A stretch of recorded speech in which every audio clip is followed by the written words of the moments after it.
Mỗi ngày mình nhận được 400 đến 500 tin nhắn và khá nhiều trong đó là những lời đề nghị cứu cháy. Hầu hết các tài khoản này, to có, nhỏ có, đều đang oằn mình gồng lệnh chống chọi với những lệnh buy, lệnh sell, những chiến lược hedging, khóa hai đầu, cân lệnh một cách vô tội vạ. Có những tài khoản đã âm đến con số hàng tỷ đồng, thua lỗ do tự đánh cũng nhiều, thua lỗ do nghe lời tư vấn từ người khác cũng không ít hơn là bao. Tài khoản được mình cứu cũng đã rất là nhiều.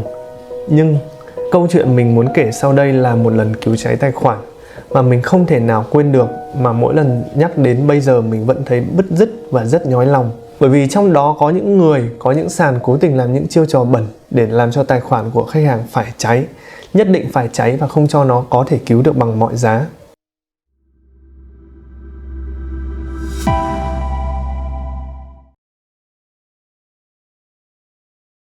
Mình vẫn nhớ cái buổi đầu tiên mà bạn ấy nhắn tin với mình. Đấy là vào ngày 20 tháng 8, vào lúc 9 giờ tối.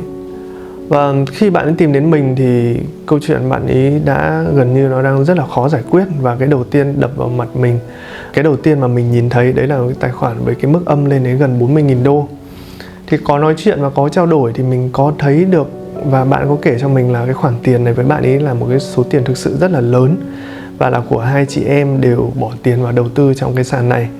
Thì không biết một cái thông tin gì cả, nhưng mà chỉ hoàn toàn nghe theo cái lời của IB thôi, là để mua cổ phiếu và với hy vọng là sẽ có một cái khoản tiền lãi nó tương đối là ok, tương đối là ổn để gọi là để phục vụ thêm cho cuộc sống hàng ngày, để cho cuộc sống nó tốt hơn. Nhưng sau đấy thực sự là mọi chuyện nó không phải như mơ. Sau khi vào lệnh xong thì gần như cái lệnh của bạn ý đã là một cái lệnh sell ở đáy. Và nhìn vào tất cả những cái bảng lệnh của bạn ý thì mình thấy là nó đã âm đến gần 40.000 đô rồi, chứ nó không phải con số tiền nó rất là nhỏ. Âm 40.000 đô, và những cái lệnh đó nó gặp mình vào tháng 8, và những cái lệnh đó nó phải sell vào từ đầu những năm 2020, tức là sell vào khoảng tháng 3. Tức là bạn ấy đã giữ những cái lệnh đó trong khoảng 6 tháng và các bạn không biết là phải làm gì và chỉ nghe theo lời các bạn IB thôi. Cứ đánh rồi gồng lệnh, rồi đánh rồi lại cân lệnh, rồi lại cân lệnh. Rồi đến thời điểm mà cái tài khoản nó gần như nó đang trở nên nó cạn kiệt thì các bạn IB bắt đầu bảo bạn ý là phải chuẩn bị thêm tiền để nộp vào để gồng cho cái tài khoản này. Và bạn ý gần như là thực sự rất là mỏi mệt và rất là bối rối, không biết phải làm như thế nào. Và mình nghĩ là ai ở trong hoàn cảnh này thì mọi người sẽ hiểu được cái cảm giác bế tắc cũng như là mệt mỏi khi kiến thức thì không có, kinh nghiệm thì không, mà chỉ biết nghe theo lời người ta. Và nghe theo lời người ta nó không được đến nơi đến chốn, và nó không đem được cái lợi ích rất là lớn cho bạn ý. Thì sau đó mình cũng có biết thêm được một điều, đấy là cái khoản tiền đó là của hai chị em, nhưng là cũng lại là đi vay, chứ không phải một khoản tiền mà do cái tiền do bản thân các bạn kiếm được, mà rất là phải đi vay. Thì cái áp lực đấy đè lên bạn ý lại còn phải nhân lên, như kiểu nhân lên gấp đôi, nhân lên gấp 3. Nó sẽ làm cái bài toán nó trở nên nó khó hơn rất là nhiều. Nếu chúng ta gỡ trong những cái tài khoản chúng ta thì nó sẽ rất là đơn giản, nhưng mà chúng ta gỡ trên những cái tiền vay nó sẽ khó hơn rất là nhiều. Bởi vì nó sẽ bị cái áp lực về trả nợ vay, cái áp lực về sợ mất tiền đó nó rất là nhiều. Thì sau khi xem xong cái tài khoản đó thì mình ngay lập tức mình cảm thấy là mình phải làm một cái điều gì đó cho các bạn ý, để giúp cho bạn ý thoát được cái phần lỗ này được càng nhiều càng tốt. Và mình sau đấy đã đưa ra để cho bạn ý một cái kế hoạch nó như sau. Và đây là toàn bộ cái tình hình tài khoản của bạn ý tại thời điểm đó. Thì ở đây mình đã có vẽ lại những cái hình minh họa để cho bạn thấy được là những cái đường ở dưới này, đấy là những cái lệnh mà các bạn ý sell, và những cái ở trên này là những cái lệnh của bạn ý buy. Thì ngay lập tức sau khi mà mình xem được cái tài khoản bạn ý thì mình nhìn thấy ra rằng là những cái lệnh này nó đã treo ở trong tài khoản này quá là lâu rồi, từ tháng 3 đến tận tháng 8, nó phải trong khoảng 6 tháng. Thế nên là chúng ta sẽ không thể nào dùng những cái trend ở những cái khung thời gian ngắn để chúng ta gỡ lại được những cái lệnh này, và bắt buộc chúng ta phải dùng những khung thời gian lớn là những khung D và khung X. Thì ngay lập tức ở đây mình đã nhìn thấy được một điều, đó là gì? Là những cái đỉnh ở đây nó đang là những cái đỉnh tương đối nó khó là phá vỡ, là ở cái mức giá là 118 và 120. Thì đây sẽ là hai cái vùng kháng cự tương đối là mạnh, bởi vì chạm đây rút dâu rất là nhiều lần, và chạm đây nó bắt đầu có những cái phản ứng rất là mạnh. Thì mình lập tức mình đưa ra cho bạn ấy một cái phương án là những cái lệnh đó của các bạn là bạn ý cứ giữ cả lệnh buy và lệnh sell. Và khi mà giá nó đi lên đến cái vùng mà 118 và 120 thì chúng ta sẽ canh để chúng ta cắt những cái lệnh buy đó, thì chúng ta sẽ chốt lãi được những cái lệnh buy. Và chúng ta sẽ đồng thời chúng ta sẽ mở thêm những cái lệnh sell từ 118 và 120 để chúng ta kỳ vọng là giá chúng ta sell từ đây và giá nó sẽ lại đi xuống. Thì mình nghĩ đây là một cái phương án rất là phù hợp và rất là tối ưu cho bạn nó ở trong cái thời điểm đấy. Bởi vì nó sẽ không cần phải mất nhiều thời gian để theo dõi chart liên tục. Và với mình khá là tự tin với cái phương án này. Tất nhiên là nó sẽ cần phải dùng những cái chỉ báo khác và những cái yếu tố khác để nó đưa ra được những cái quyết định. Nhưng ở đây mình thấy cái cứng nhất đấy là cái hỗ trợ và những cái kháng cự của nó ở vùng đỉnh cũ. Và hai nữa là giá nó bắt đầu nó xuất hiện những cái tín hiệu phân kỳ ở những cái khung thời gian khung D. Thì mình có thể là mình sẽ kỳ vọng nó sẽ lên một nhịp nữa đến 118 và 120 thôi, là chắc chắn gần như đến 90% cái lệnh này nó đã sẽ tụt xuống. Và cái phương án này ngay lập tức đã được mình đưa ra và mình gửi ngay cho bạn ý để giúp cho bạn ý bình tâm lại và giúp cho bạn ý là biết được trong thời điểm trong tương lai là bạn ý sẽ phải làm gì.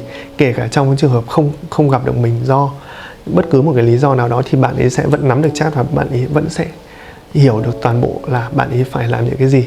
Sell ở 118, sell ở 120 và chốt những cái lệnh buy của bạn đang có ở hai cái điểm đó thì chúng ta sẽ ăn được cả hai chiều luôn. Đó. Sau khi mình đưa cho bạn ý phương án để bạn xử lý thì mình cũng có nói chuyện thêm bạn ý để động viên bạn ý và để cho bạn ấy cảm thấy thoải mái hơn và cảm cho bạn thấy không còn bị quá là áp lực nữa. Bởi vì với cái phương án của mình thì mình nghĩ là mình có thể giúp cho bạn lấy lại khoảng từ 15 đến 20.000 đô để cho cái khoản lỗ nó bớt đi sẽ tương đối là nhiều. Và cũng là người đã ở trong những cái tài khoản, những cái tình cảnh mà buy sell hai đầu đó rồi nên mình hiểu hơn ai hết về những cái khó khăn bạn đang trải qua. Và cũng mong rằng bạn ý ở thời điểm đó sẽ bình tâm trở lại và mọi việc nó sẽ tốt hơn với bạn ý trong thời gian sắp tới. 4 ngày sau đó, tức là vào khoảng ngày 24 tháng 8 thì bạn ấy có nhắn lại với mình là cái mã cổ phiếu đấy Siemens lại tiếp tục lên. Nhưng thực sự nó chỉ lên rất là nhẹ thôi, nhưng mà với cái tâm lý hoảng loạn của bạn ý thì bạn ý đã rất là hoang mang. Và theo cái kế hoạch của mình là nó phải lên đến khoảng 118, 120 thì mình mới cắt cái lệnh mua. Nhưng bạn ý đã cắt cái lệnh mua ngay từ cái giá 117 rồi thì nó cũng có một cái mức lãi được đâu đó khoảng được vài trăm đô. Thì đó là cái mức lãi nó không nhiều như kỳ vọng của mình. Nhưng thôi dù sao thì bạn đã cắt cái lệnh mua đó rồi thì cũng được thêm phần lãi nào nó sẽ được nhẹ đi bớt một cái phần lỗ. Đó, thì mình cũng nghĩ là như thế. Nhưng ở thời điểm đó đã một điều đã khiến mình cảm thấy rất là lo lắng và cảm thấy một cái điều gì đó nó sai. Khi bạn ấy nhắn với mình là cái bạn eBay báo với bạn ấy phải cắt bỏ toàn bộ những cái lệnh sell. Và sàn nó sẽ có một cái chính sách nó sẽ tăng gấp đôi và gấp 3 cái lệnh phí qua đêm đi ở trong cái thời điểm đó. Và ở cái thời điểm đó sàn ngoài cái việc thông báo với bạn ấy là sẽ tăng cái phí qua đêm thì có bảo bạn ấy là sẽ mua thêm cái Siemens đó ở giá khoảng 117, 118. Thì ở thời điểm đó mình cảm thấy rất là kỳ lạ là tại sao ở giá gần đến trên đỉnh đó rồi mà vẫn yêu cầu bạn ấy mua thêm. Xong cộng với một cái yêu cầu là sẽ tăng toàn bộ cái phí qua đêm gấp đôi, gấp 3 đối với những cái lệnh đó. Thì ngay lập tức mình phải bảo bạn ý có một cái điều gì đó đã sai trong toàn bộ cái câu chuyện này. Và mình cũng khuyên bạn ấy là nên giữ lại toàn bộ những cái lệnh đó. Và cái bạn IB phải thông báo cho bạn ấy bằng văn bản, hoặc phải có những cái thông tin chính thức trên website của sàn. Chứ không thể nào chỉ thông báo bằng miệng như thế được. Thì nó sẽ không có uy tín và nó sẽ không đủ đảm bảo được những cái thông tin cần thiết và những cái chính thống từ sàn. Đó. Và cứ hold những cái lệnh đó đi chứ đừng quá là hoang mang và quá là hoảng sợ để chúng ta cắt sớm những cái lệnh đó thì có thể nó sẽ rất là dở. Đối với cái tài khoản bạn ấy tại thời điểm đó, đó là còn 8 lệnh buy và tổng là 8 lệnh cả buy cả sell, thì riêng cái phần phí qua đêm mà sàn đã thu của bạn ấy trong suốt cái thời gian đấy nó lên đến là 4.800 đô, mà đến thời điểm trong tương lai mà nó còn tăng lên gấp đôi gấp 3 nữa thì thực sự cái phí nó sẽ rất là khắc nghiệt và sẽ rất là một cái gánh nặng rất là lớn lên trên cái tài khoản của bạn này. Và cái câu cuối cùng của ngày hôm đó bạn ấy có nói với mình mà mình cảm thấy rất là chạnh lòng và cảm thấy rất là buồn, đó là ở thời điểm đó thì bạn cũng phải giả vờ vui vẻ với sàn và để hợp tác với sàn thôi, để hy vọng là sẽ được việc và sẽ sớm thoát ra khỏi cái tình trạng này. Thì thực sự đây một câu nói mình cảm thấy rất là ở thời điểm đó rất là buồn. Tại vì rõ ràng chúng ta đang là khách hàng mà tại sao chúng ta lại phải quỵ lụy sàn như thế, lại phải có những cái điều mà chúng ta lại phải nể sợ sàn như thế, trong khi đó không phải lỗi của khách hàng. Thì cái câu nói đó vẫn cứ ám ảnh mình đến suốt cái thời điểm hiện tại. Vào ngày 25 tháng 8 thì xi men lại tiếp tục tăng giá, nhưng đây nó chỉ là một cái đợt tăng giá nó nhẹ thôi và nó không phải một cái đợt tăng giá nó mạnh. Tuy nhiên là như mình đã nói với các bạn, đấy là tài khoản của bạn ấy ở thời điểm hôm trước là nó đang âm khoảng 38.000 gì đó. Và đến thời điểm ngày 25 thì nó đã âm lên thành 40.000, tức là nó bị mất thêm khoảng 1.000 mấy, 2.000 nữa. Thế lại làm bạn ấy càng hoang mang. Thì cái lúc đó mình phải trấn an với bạn ấy ngay rằng, và mình đưa cho bạn một cái chart để bạn ấy hiểu được rằng cái lên đó nó vẫn ở trong cái phạm vi của mình. Và mình có bảo với bạn ấy là cái đỉnh của nó sẽ là 118 và 120, nó sẽ quay đầu nó giảm điểm. Và sẽ bảo bạn ấy là đừng lo lắng lắm, và mình vẫn tin vào cái plan của mình nó sẽ chính xác. Tức là nó sẽ giảm điểm ở 118 cũng như là giảm điểm ở 120. Đến ngày 26 tháng 8 thì xi men tiếp tục tăng điểm. Nhưng như mình đã nói bạn ấy rất là nhiều lần rồi, cái nhịp tăng điểm đó nó vẫn là một cái nhịp tăng điểm ở trong cái phạm vi của nó cho phép, và nó không phải vượt quá những cái gì chúng ta đang kiểm soát. Và ngay lập tức mình lại một lần nữa mình phải bảo với bạn ý là những cái lệnh đó nó vẫn ở trong trạng thái bình thường và trong những cái giới hạn chúng ta, thế nên là không cần phải quá là lo lắng. Thì cùng với lúc đó thì bạn ấy cũng kể cho mình một cái niềm vui nó cũng khá là nho nhỏ, là bạn ấy tại thời điểm đấy thì bạn cũng đã theo mình được một vài tuần, một vài tháng gì đó, mình không nhớ rõ lắm. Thì mỗi ngày bạn đánh theo những cái phương pháp của mình thì bạn cũng lời được thêm khoảng 20 đến 30 đô.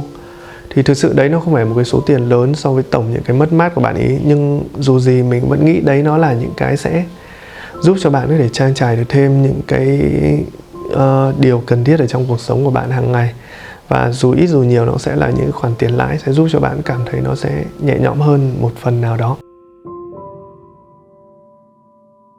30 tháng 8 thì tin vui đã bắt đầu đến khi mà xi men ở trong những ngày trước nó lên đến mức khoảng hơn 118, 119 gì đó. Và trong đến ngày 30 thì giá nó bắt đầu nó có xu hướng giảm và bắt đầu quay xuống giảm điểm.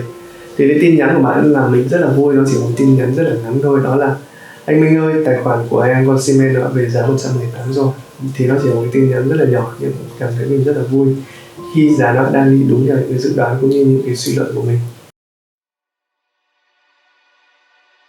Sau đó một tháng đến khoảng cuối tháng 9 thì lúc đó giá xi men đã đi đúng theo những cái nhận định của mình, cũng như là đúng theo toàn bộ những cái gì mà mình đã gợi ý cho bạn ý. Đó là giá nó quay đầu giảm rất là mạnh về mức khoảng 114 đến 108, tức là giảm với một con số nó rất là lớn.